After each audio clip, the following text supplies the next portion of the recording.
I am a 32-year-old male whose family owns and operates a chain of restaurants. My grandfather started with a single diner, and it grew over the years into a regional empire. I have always known that I would be part of the family business. My father, Bill, 58M, and my Aunt Ruth, 55F, run the company together. Our family dynamics have never been warm or expressive. Hardly ever, we talked on subjects other than business or grades. I didn't have a lot of friends during that time as I was always too preoccupied with my studies and getting ready to take over the family business one day. I met my wife, Crystal, 30F, in college. She was very outgoing and social, which is just basically the opposite of me. Crystal noticed me in class and took it upon herself to bring me out of my shell. She was my sole friend and she made me social the years I was in college. So it was after graduation that I decided Crystal was the one.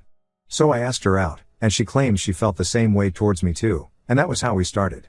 I would take her home to meet my family, who, when she was around, seemed to like her.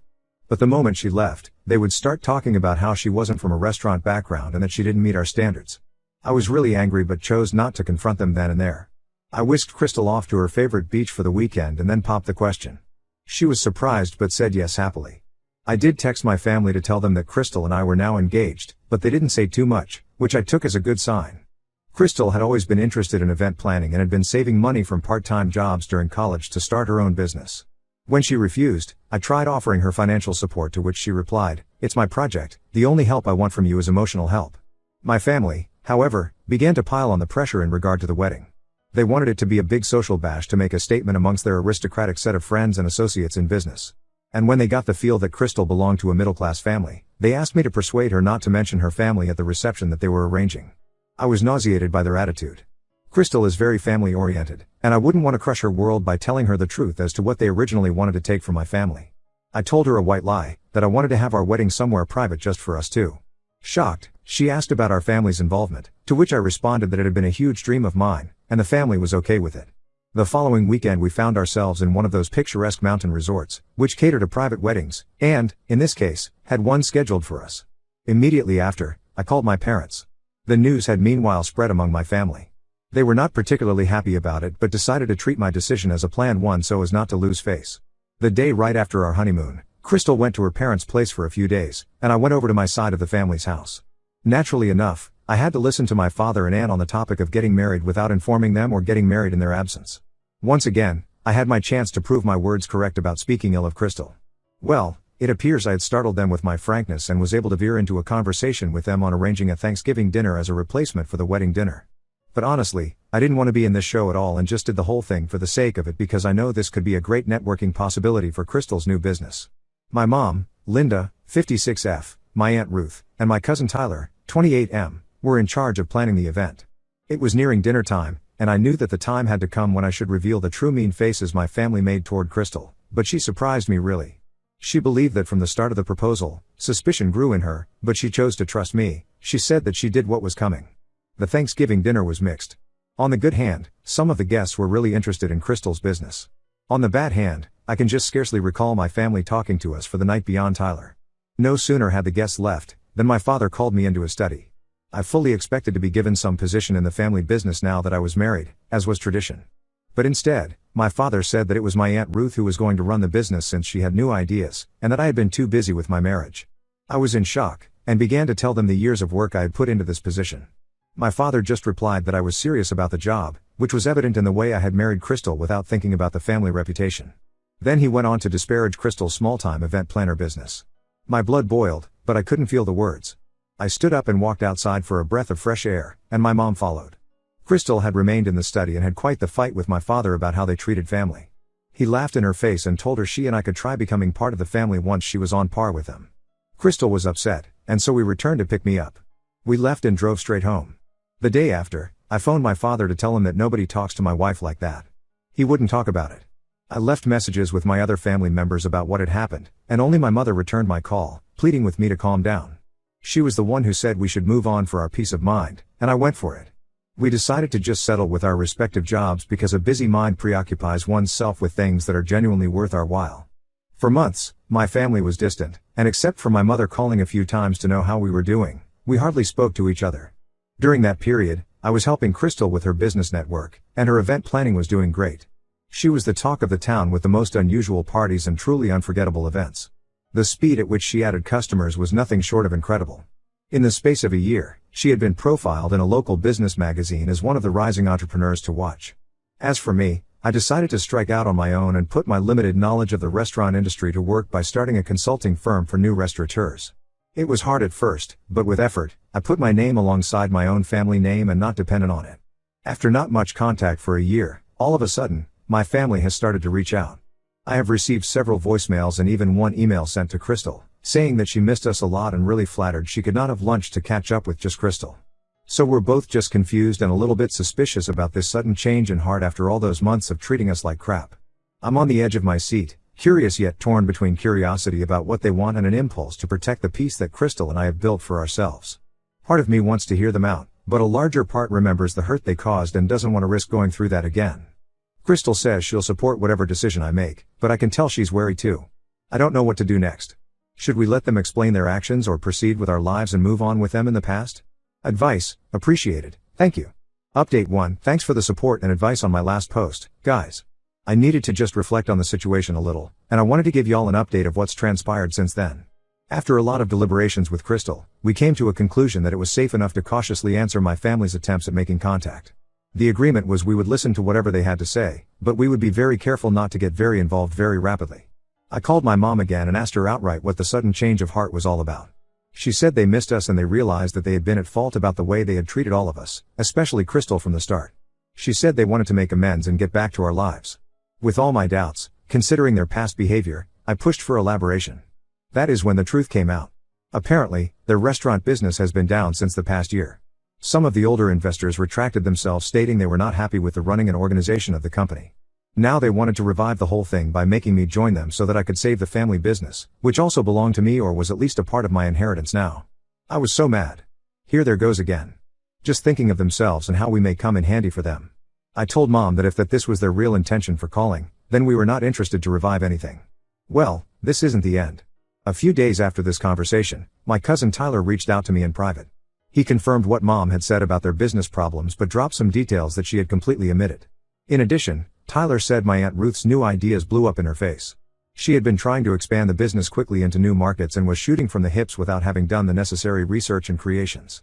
Subsequently, a majority of their new locations failed a few months after being launched and, in effect, caused huge financial losses. Tyler also told me that my father and aunt were approaching their circles of business acquaintances, claiming that I was still working with the company as a silent partner.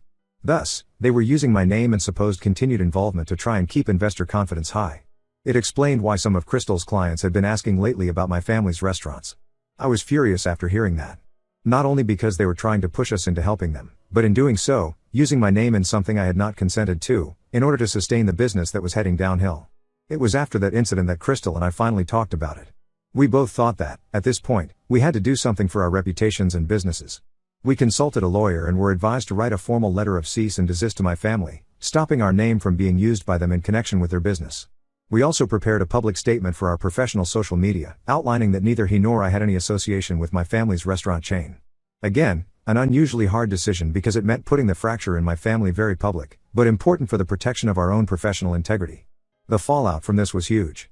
My father called me, oscillating between anger and pleading. He said I had betrayed the family, then in the very next breath, he would beg me to consider and come back to help them out. I stood my ground, saying that their actions had consequences and we were merely protecting ourselves. My mother and aunt called, too, trying to lay a big guilt trip on me about family loyalty and how I was ruining my grandfather's legacy. I told them exactly how they were the ones who pushed me away and now face the consequences of their poor decisions. Tyler has been so supportive through all this drama. He has been updating me on what is going on in the family and the business. He even hinted that, in such a case, he might as well leave, too, since he no longer believes in my father's and aunt's management. Crystal and I are barely hanging on. Her event planning business barely managed to stay afloat, and my consulting firm has gotten by with picking up more clients. We both put our minds to work and tried to take care of each other as best as possible. We're also taking other precautions to protect ourselves. We have retained a PR firm for reputational management in case something blows up, and we're doing double and triple diligence on researching potential clients and business partners to ensure that none of them are affiliated in any way with the operations my family has been involved in. It's been really rough these past couple of weeks, but we've been staying strong. Seeing how my family's efforts to reconnect with us were only for personal gain, in a way it did reinforce the determination we already had to have nothing to do with them. Surely, I will keep you posted if it will have developed into something significant already. Thanks to everyone once again for your support and advice. It truly means more than you can believe right this moment. Update 2. It's been a while, almost some months since the last update, and so much has happened. I just wanted to drop in here and let you all know what's been going on. Well, the good news first, Crystal is pregnant. We are absolutely in joy and on our way to parenthood. We came to know this a few weeks back and have been preparing for this new beginning in life. Her event planning business turned out so well that she was able to hire a small team, so she will be able to ease off a little during her pregnancy. My consulting firm is also growing at a steady pace. I started taking a few high-profile clients, which got us noticed very quickly in the industry. It feels great to be successful on your own terms without trading on your family's name. Now for the not so good. Although my family has lightened up a lot after the cease and desist letter and public statement that we made, they haven't completely backed down. They are very subtle but real troublemakers. We learned through Tyler that my father and Aunt had been spreading rumors in their business circles that Crystal's success is all about connections they provided her. That we have good relations and our public distancing was just for show. This has raised some issues of ambiguity among our clients and business partners. We have had to spend too much time trying to tell others that we are not involved in the business of my family, that Crystal's success is something on her own. To make things worse, my mother came by our house unexpectedly last week. She was obviously emotional and began begging us to help the family. She said that they are on their way to bankruptcy and will probably have to sell some of the original restaurants started by my grandfather. This saddened me a little as those restaurants held all of my childhood memories with them, though I collected myself thinking back at how they treated us and remained tough. I told my mother that I felt sorry for them to have all those problems, but it was all because of what they have done and how they had chosen to handle their business-related issues. We weren't going to risk our financial standings nor reputations to clean up your mess. Crystal, being the more soft-hearted one, suggested that maybe we could say something or offer some advice on how they can make things right without getting too deeply involved. I gave into this as a compromise, thinking it could be enough as it might stop their tries to bring us back down. We met my parents and my aunt at a neutral location, a little coffee shop downtown. Crystal and I presented a few general ideas to them on how they could cut costs, reorganize their business, and possibly save the core of their business. We were very clear in saying that is as far as we were going to be involved and that we were not going to give them any money or have our names on their business. My father and aunt seemed loath to accept that this was all we were willing to do, but my mother did seem much more grateful that at least we were doing something. As we were leaving, she sort of hugged me and whispered an apology for everything that had happened. It was the first genuine moment I'd had with her in years. Afterward, the sense of closure was palpable for Crystal and me. We had done what we could, had drawn lines in the sand. We prayed that was the end of it. But a week later, we received disturbing news from Tyler. My father and aunt took our suggestions and twisted them in their death throes, telling their remaining investors that we were advising them and actually on our way back to take over the company's leadership. They were trying to get someone to give them an emergency infusion of cash. We were shocked and indignant. It seemed that whatever we did, they would be determined to use us for their object, whether it were the truth or not, whether we wished it or not. After much discussion and soul-searching, Crystal and I have made a difficult decision. We are moving. We've just had an amazing opportunity come up that will let both of our businesses expand into a city 3 hours away. It's close enough that we can serve our existing clientele, but far enough away, not that it will stop my family from trying to intrude on our lives even there. But for our peace of mind and the future of our baby that is on the way, it is a necessary step. Tyler gets the message and has assured us of timely information if there should be any important occurrence running the family business. As we prepare for this move and as we prepare for the baby, we are thinking positively about the changes this will bring. Super excited for that difference and raising our kid in surroundings free from the poisonous influence of my relatives. I shall update all of you once we have started staying in our new home. Thanks for all the support which you all are providing in this journey. Update 3. It's been about half a year since my last update. The first and most important one is that Crystal and I have acquired a new little human. We're now the very proud parents of a beautiful baby girl named Sophia, who entered the world 3 months ago. She is absolutely perfect, and becoming her parents means the most wonderful feeling of joy, sleepless nights, and love greater than we ever thought possible. We moved to the new city about a month before Sophia was born. Talk about crazy. Because obviously, too, Crystal was heavily pregnant with all our possessions packed into boxes. We were in that time of rushing ourselves and trying to get everything just right. And the new house is just awesome. Slowly, we are adapting to living in it. Both of our businesses relocated perfectly fine. We have retained most of the clients we had back there and are beginning to form new ones over here. In everything regarding home, it has been pretty quiet since we moved. The distance does help in keeping our boundaries. We had just one big incident that I would like to share with you. A week after Sophia was born, my mother somehow managed to find our new address, actually showing up there unannounced. We believe either because of some well-meaning but misguided distant relative or my brother, who I strongly suspect from the beginning was covertly feeding her information. Walking through the door with gifts in her hands and tears in her eyes, she begged to see her granddaughter. Crystal and I stepped back in shock. After all that occurred, neither of us had said a word to my family about the pregnancy and birth. Crystal, being as sweet as I suppose one can be, agreed to let my mother into her apartment to see Sophia for a moment. On her visit, my mother apologetically kept sorely regretting everything that has happened. She told the family business had finally gone bankrupt, and in the process of losing everything she lost, as she fully realized she has left the hugest part of family, me and children. She said she had left my father as she couldn't bear the toxic environment. I was feeling sorry for her a little, yet telling her definitely that one visit could not indemnify years of wrong treatment. I mentioned that if she really wanted to be in Sophia's life, it would take proving for a while that she had really changed. We agreed to very limited, supervised visits, starting with video calls. Ever since, we have had a few video calls with my mother. She genuinely does seem to have seen the light and wants to be a better person and grandmother. However, we remain skeptical. No visits have been made in person, and we pointedly stated that if she sought to involve us in family issues or business, we would cut off contact again without any further ado. And as for the rest of my family, we have heard through my mother that the situation has got worse. My father and my aunt are both going to be charged with legal cases. Apparently they made these somewhat questionable financial decisions in their desperate attempts to save the business. Tyler left the company and is trying to get a fresh start on his own, just like I did. Crystal and I are both really settling into this new life in Westcliff. Her event planning business is pretty lucrative in this new town. Actually, she has been convinced by some friends to think about writing a book on how to creatively plan events following a budget. My consulting firm is doing well, and I may even hire an associate to help with my workload. I am emotionally stable from top to bottom, mostly in realizing how grateful or appreciative of life I am to have her in my life, through the hustle.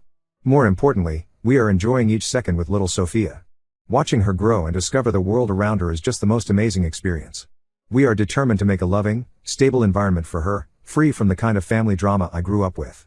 We're also making a circle of friends here, who actually feel more like a family than my blood relations ever did. It's good to be surrounded by people who value us for who we are, not because of what we can do for them. It's so, just thinking over it all, what happened in the past couple years left me filled with some sorrow, both at the loss of family relations and happiness, mostly at how Crystal and I stood by, creating a path of life. Some challenges that we meet in life could really have torn us all apart, but in turn, they have only brought us closer. I don't want to predict the future of my family.